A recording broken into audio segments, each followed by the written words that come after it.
Nos visita el ex defensor del pueblo, Eduardo Vega, actual presidente de la Comisión de Integridad, Comisión Presidencial de Integridad, que presentó su informe el 4 de diciembre.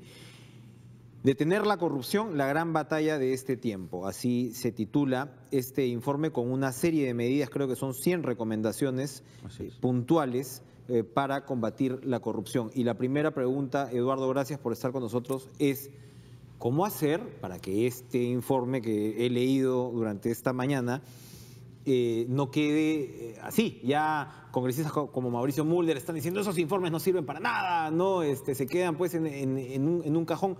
¿Cómo hacer para que llegue realmente a buen puerto y que podamos avanzar en el combate pues de un mal que es una lacra además global, pero que, como ustedes recuerdan en el documento, se lleva aproximadamente el 10% del presupuesto nacional y además envilece a una sociedad, ¿verdad? Mira, efectivamente se requieren dos cosas muy importantes y fundamentales. Mucha voluntad de cambiar las cosas y un liderazgo muy claro, señor Chávez. Si no hay esas dos cosas, las 100 propuestas en realidad pueden venir, pueden estar ahí, pueden ser muy bonitas, pero no se avanzaría mucho. Creo que lo importante en este momento, y me toca a mí decir después de estos 45 días de trabajo, es que la desconfianza en la ciudadanía es muy grande. Es muy grande, hay un ánimo, hay una sensación de que no se hace nada contra la corrupción, y sin duda está presente, nosotros decimos, se ha enraizado en muchas regiones, en muchas zonas, en muchas instituciones del Estado. Hay que tener conciencia de eso. Si partimos de negar que la corrupción existe o la tratamos de minimizar, la relativizamos, vamos fritos. Mal. Nosotros incluso en nuestra introducción decimos se ha hasta la corrupción. Que necesito pagar una coima para avanzar un procedimiento. Necesito un tarjetazo para que si no me conocen, alguien me conozca y mueva mis documentos. O que mi obra pública ya tengo más o menos claro de que se va a ser asignada el famoso 10% de la obra pública. Todo eso se sabe en el país, o sea, eso lamentablemente está allí presente, y si no hacemos algo radicalmente distinto a lo que se ha hecho hasta el día de hoy, porque han habido varios intentos, creo que eso es lo... Y lamentablemente han sido insuficientes, han fracasado, y el riesgo de fracasar nuevamente siempre está ahí. Entonces, lo primero es mucha voluntad y un liderazgo muy claro. Así se lo hemos planteado al presidente de la República, y sin duda hemos recibido de él una buena actitud, unas ganas de poder sacar adelante. La primera propuesta, digamos, son 100 propuestas, pero creo que se pueden agrupar muy bien en 4 puntos. El primer punto es lo que hemos llamado la máxima transparencia en el Estado. ¿Qué significa esto? Esto es lo primero que le hemos presentado al presidente, es que todos los altos funcionarios, empezando por el presidente, puedan presentar una declaración jurada de interés. ¿Qué significa esto, Enrique? Significa que podamos transparentar cuáles han sido mis actividades profesionales, empresariales, gremiales en los últimos 5 años. Ahí es muy interesante, si me permite, que se incluye, claro, las empresas, ¿no?, y las sociedades, y el porcentaje de participación, ¿no?, en dicha empresa, y el periodo, ¿no?, que también es lógico decir, bueno, yo me desvinculé en este momento, ¿no? Ahora hay desvinculaciones que no son desvinculaciones, ¿no? Le puedes transferir las acciones a la familia, eso, ¿no?, evidentemente. Entonces, claro, ¿no?, cargo, posición, tipo de participación, periodo, organizaciones privadas, asesorías y consultorías, que es muy importante también, ¿no? Porque la gestión de intereses, pues, es precisamente ustedes aparecen a partir del caso Moreno. Ustedes son una buena consecuencia del caso Moreno, donde se ve pues una gestión de intereses y un aprovechamiento en las intenciones de alguien que nada menos está al lado del presidente de la República, que es quien le habla al oído en temas de salud. Entonces, yo creo que hay esa sensación. Lo que hemos recibido es, no sabemos en qué se gasta, nos dice la gente, no sabemos si cuando se toman decisiones se hace en el interés nacional, público, o en el interés particular, en el interés personal. Entonces, cuando uno entra a la función pública, tiene que asumir que hay un costo grande y que su actividad tiene que ser lo más transparente posible. Ahora que estamos con todo este debate de las universidades, sería bueno también que todos sepamos en qué universidades uno trabaja. Hablando de los congresistas, claro, es que esto alcanza a todos. Esta declaración de interés nosotros hemos planteado al presidente de la República, pero alcanza a los altos funcionarios del país. Ahora, para seleccionar algunos de los muchos temas que hay y que nos dé el tiempo, me parecía interesante, le comentaba, cómo se rescatan instituciones que fueron excelentes ideas en su momento y en algunos casos cumplieron papeles fundamentales como el Acuerdo Nacional, que no sabemos muy bien ahora en qué está, ¿no? Ustedes incluso proponen que el Acuerdo Nacional tenga una voz en lo que es definir un calendario de grandes proyectos de infraestructura, donde siempre se ve corrupción, ¿no? Por ejemplo. Pero también se refieren a otras dos instituciones. En Servir había una gran expectativa porque Servir dotara al Estado de altos funcionarios capacitados. Sí. Y como que se fue quedando en el camino, no sabemos muy bien cuál es el peso de Servir ahora. Incluso la CAN, la Comisión Anticorrupción, que recordemos, por ejemplo, cuando quiso pasar determinadas piezas legislativas sobre la responsabilidad penal de las empresas, fueron los gremios privados los que dijeron, hasta ahí nomás, muy bonita la CAN, pero espérate un ratito, ¿no? Esa es la otra, la responsabilidad del sector privado muchas veces es ignorada, ¿no? En detrimento de darle pues al Estado con todo, como le corresponde también, ¿no? Tenemos un capítulo importantes estos. Totalmente de acuerdo, Enrique. Esos son temas que hemos abordado en este informe.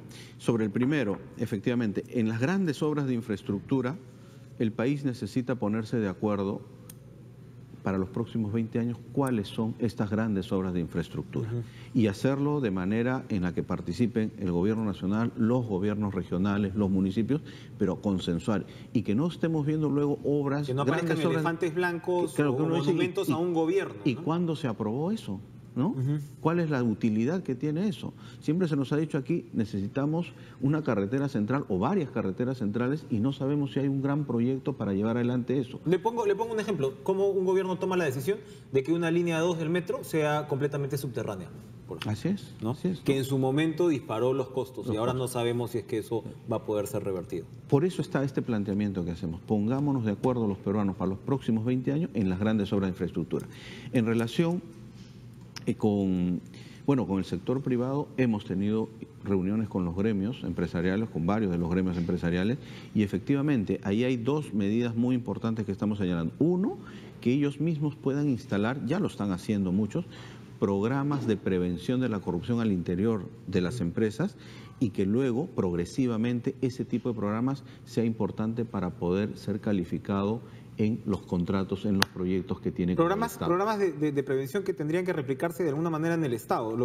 Ustedes también proponen como presencias permanentes de organismos tipo Contraloría o de funcionarios especializados en materias anticorrupción, donde no se ha visto, por ejemplo, oficinas de integridad. En el caso de compras de gobierno a gobierno, que ahora también está cuestionado a partir del tema del satélite, ¿no? Uno no sabe al final pues a dónde va a llegar eso, pero el hecho de tener de alguna forma ahí sentado a un funcionario ajeno a las partes, que puede ir viendo que todo se desarrolle con normalidad, ¿no? Y dentro de las propias oficinas del Estado también, según entiendo. Ese es el propuesta que hemos hecho. En las compras de gobierno a gobierno tiene que haber la presencia de Contraloría, ¿no? Para que efectivamente dé esta posibilidad de marcar un control concurrente, simultáneo de este tipo de obras. ¿Qué es lo que no camina en Contraloría y que ustedes proponen como reforma? Mira, en Contraloría lo que nosotros hablamos de una gran modernización del sistema de control, ¿no? De todo el sistema de control que abarca a la Contraloría como la entidad rectora, las oficinas de control institucional, las OSIs, ¿no? que existen en cada entidad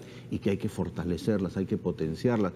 Una cosa que se nos ha dicho reiteradamente es que estas OSI tienen que depender no solo funcionalmente, sino presupuestalmente de la Contraloría. Esa es una medida muy concreta que está señalada en el informe. Pero luego la modernización tiene que decirnos también cuánto del control tiene que ver con aspectos de prevención y cuánto el control tiene que ver con la parte más ya de sanción y de determinar cuando se ha utilizado irregularmente los presupuestos públicos.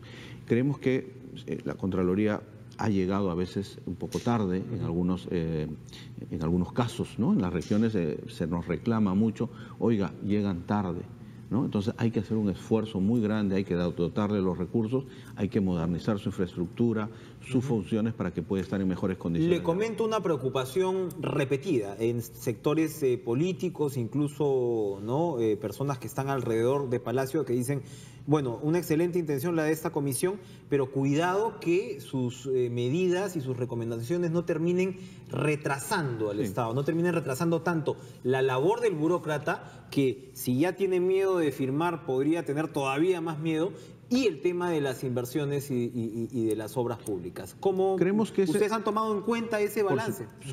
Por supuesto, y hemos hecho, creo, hemos sopesado esos temores que a veces existen. El control nunca debe ser visto como una forma de retrasar o de inhibir al funcionario. Sabemos que existe, o sea, tampoco lo vamos a negar.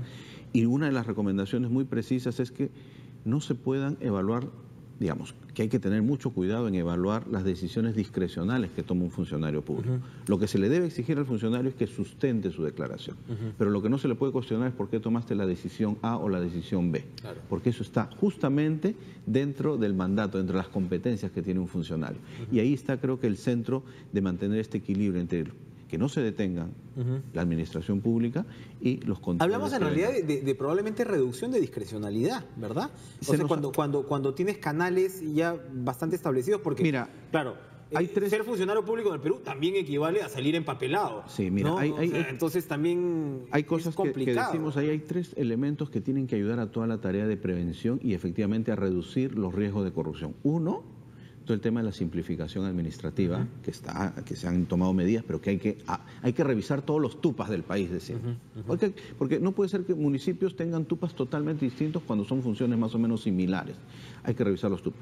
2, todo el tema... Y el Premier dice que apuntan a tener un solo tupa, ¿no? Ojalá, ojalá. 2, gobierno electrónico. Mientras tú más introduzcas gobierno electrónico, poder en línea hacer los procedimientos, vas a reducir riesgo de corrupción. Y 3, fundamental, y a lo que iba tu pregunta, tener profesionales y funcionarios mucho más capacitados. Y ahí el rol de servir es fundamental. Ya nosotros estamos pidiendo que se potencie servir y que pueda tener una mayor incidencia, que hayan 1000 puestos, identifiquemos los 1000 puestos de trabajo más importantes en la administración pública y que esos sean elegidos por concurso público, llevados a cabo por servir, ¿no? Y que puedan efectivamente profesionalizar ya de una vez por todas el Estado peruano. Que incluya al Procurador General. Justamente el Ejecutivo y el Congreso estaban discutiendo sobre cómo elegir a los procuradores, ternas, qué sé yo. Ustedes dicen, oiga, concurso público. Mira, supervisado por servir. Claro, lo que hablamos básicamente es de la capa intermedia, la capa técnica, ¿no? Los secretarios generales, los que dirigen las grandes obras del país, ¿no? Entonces, ese tipo de funcionarios tiene que ser elegido mediante un concurso. Este debate que usted nos plantea, nosotros hablamos de fortalecer la Procuraduría General del Estado, la que ocupa la doctora Julia Príncipe, y que creo que es una persona intachable, y creo que el debate en el Congreso está en darle efectivamente el estatus constitucional que se requiere. Creo que ese debate es importante, sabemos que se ha aprobado el día de ayer esto, y creo que eso es importante, ¿no? Teníamos hace un par de días al presidente electo del Poder Judicial, Duberly Rodríguez, que nos decía, mire, la corrupción en el Poder Judicial no es lo que se dice, ¿no? Dígame usted cuántos jueces, ¿no?, sorprenden cobrando coimas. A quien sorprenden cobrando coimas es al secretario, ¿no?, a la secretaria del juzgado, al asistente del juez, que muchas veces vende orientaciones de sentencia sin que el juez sepa, y por lo tanto la primera barrera contra la corrupción en el Poder Judicial debe ser el juez. Uno a veces no sabe muy bien qué pensar, ¿no? Suena lógico lo que dice el doctor Rodríguez, y de ahí uno dice, oiga, el Poder Judicial le está dando la importancia debida al combate contra la corrupción. ¿Qué proponen ustedes en materia de...? Porque, claro, estoy viendo el tema de 4 años para, ¿no?, el presidente del Poder Judicial, establecer pues este sistema de justicia especializada. Transparencia de las sentencias, ¿no? O sea, es básico, o sea, todas las sentencias deberían estar colgadas, las de primera instancia, las de Corte Superior y las de Corte Suprema, y poder ver la predictibilidad de las decisiones de los jueces. Que no haya cambiazos, que no se están volteando las cosas. O que a un mismo caso, un caso A se resuelve de manera X y de manera Y, ¿no? Entonces, hay que avanzar en mayor difusión. Yo creo que la microcorrupción existe y creo que por ahí va, pero negar que puede existir también redes de corrupción, Orellana no estaría, por supuesto, no hubiese tenía podido fiscales, funcionar. Jueces, Y recibimos la información del anterior presidente del Poder Judicial que el Poder Judicial había solicitado la sanción de por lo menos 40 jueces al Consejo Nacional de la Magistratura, o sea, en el último periodo, ¿no? Entonces, no podemos negar eso. Yo, digamos, saludo que se reconozca que hay microcorrupción, pero sin duda hay que evitar, en todo caso. ¿Qué medidas de prevención se están tomando? Consejo Nacional de la Magistratura. Un elemento ahí adicional que estamos en la justicia, hay que hacer algo radicalmente distinto para reducir el plazo excesivo de los procesos. O sea, una gran fuente de corrupción, esa microcorrupción, aceleran el expediente, que no se sabe cuánto dura un expediente, cuánto dura un proceso. Si hacemos un gran esfuerzo por reducir y que todos sepamos que el proceso dura tanto tiempo y efectivamente dura ese tiempo que se dice, creo que se habrá estado avanzando. Consejo Nacional de la Magistratura, rápidamente. Bueno, nosotros hablando de este tema, planteamos la reforma constitucional del Consejo Nacional de la Magistratura. Hay varios proyectos de ley en ese sentido. Para que sus integrantes también entren por concurso público.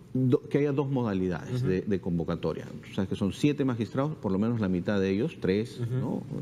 Puedan ser elegidos a través de un concurso público de méritos, y el otro grupo, la otra mitad, ser elegidos por el sistema de representación. Porque claramente que las enfermeras, por ejemplo, elijan un representante es un modelo que ya llegó a su límite. Mira, sí, los colegios profesionales tienen que tener un rol, lo hemos discutido al interior de la comisión, creemos que tiene que haber una representación de colegios profesionales, pero hay que efectivamente darle su peso, hay que darle la importancia, y luego tiene que haber un cuerpo también de profesionales que tengan que ser elegidos por concurso público de mérito. Se nos acaba el tiempo, pero a los congresistas, ¿no? Algunos que no les puede gustar, ustedes proponen la limitación de la inmunidad parlamentaria y un elemento que es fundamental, que el Congreso le da vueltas y le sigue dando vueltas.